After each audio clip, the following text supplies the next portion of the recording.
চীন ও ভারতের দিন শেষ, এবার আমেরিকার ট্রাভেল পণ্যের বাজার কাঁপাচ্ছে বাংলাদেশ। পোশাক শিল্পে চীনের সবচেয়ে বড় প্রতিযোগী বাংলাদেশ। ইউরোপ, আমেরিকার মতো দেশগুলোতে বাংলাদেশের তৈরি পোশাক শিল্প চীনকে পেছনে ফেলেছে। এই দেশগুলোতে বাংলাদেশের তৈরি পোশাক চীনা পোশাকের চেয়ে বেশি জনপ্রিয় হয়ে উঠেছে। পোশাক শিল্পের পর এবার চীনের হাত থেকে আমেরিকার ট্রাভেল পণ্যের বাজার ছিনিয়ে নিতে চলেছে বাংলাদেশ। বাংলাদেশের তৈরি ট্রাভেল পণ্য এখন মার্কিনীদের কাছে জনপ্রিয়তার শীর্ষে পৌঁছে গিয়েছে। এ নিয়েই বিস্তারিত থাকছে বিডিটিউব নিউজের আজকের এই ভিডিওতে। বাংলাদেশের তৈরি ট্রাভেল পণ্য কেন হঠাৎ আমেরিকায় জনপ্রিয় হয়ে উঠেছে তা বুঝতে হলে আগে আমাদের পোশাক শিল্পে আমেরিকার বাজারের সফলতার কারণ সম্পর্কে জানতে হবে। যুক্তরাষ্ট্রের বাজারে বাংলাদেশের পোশাক শিল্পের সফলতা মূলত চায়নার প্রভাব হ্রাস এবং যুক্তরাষ্ট্র চীন বাণিজ্য উত্তেজনা ও শুল্কের মতো কারণে সৃষ্ট সুযোগের সদ্ব্যবহার করার মধ্যে নিহিত।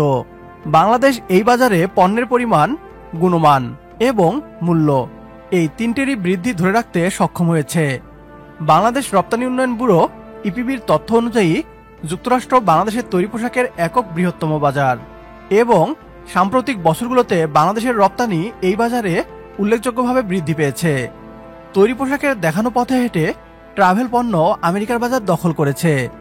মার্কিন যুক্তরাষ্ট্রের বাজারে বাংলাদেশের তৈরি ট্রাভেল পণ্যের রপ্তানি দ্রুত বাড়ছে।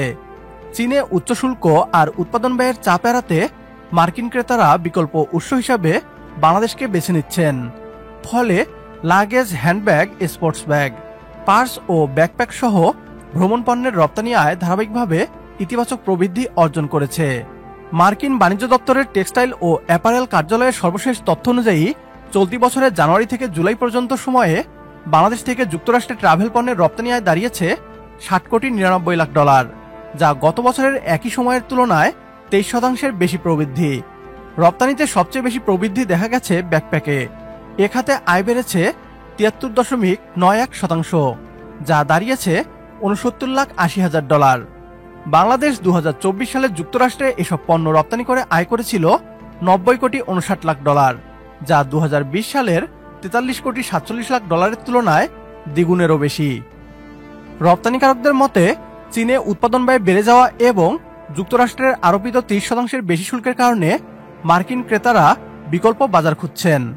বাংলাদেশ তুলনামূলক কম খরচ এবং প্রায় 20% শুল্ক সুবিধা পাওয়ায় দ্রুত জনপ্রিয় হয়ে উঠছে।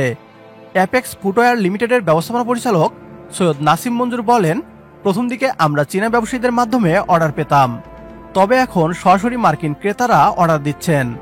এতে স্থানীয় রপ্তানিকারকদের সক্ষমতা বাড়ছে। তিনি আরও জানান, চীন, ভিয়েতনাম ও কম্বোডিয়া বৈশ্বিক বাজারে এখনও এগিয়ে থাকলেও বাংলাদেশ ধীরে ধীরে শক্ত অবস্থান তৈরি করছে।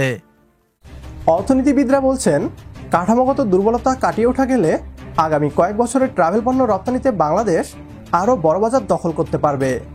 চীনের উপর মার্কিন বাজারের নির্ভরতা ক্রমশ কমছে, আর এই শূন্যস্থান পূরণের অন্যতম সম্ভাবনাময় দেশ হয়ে উঠছে বাংলাদেশ। আজকের ভিডিও এ পর্যন্তই।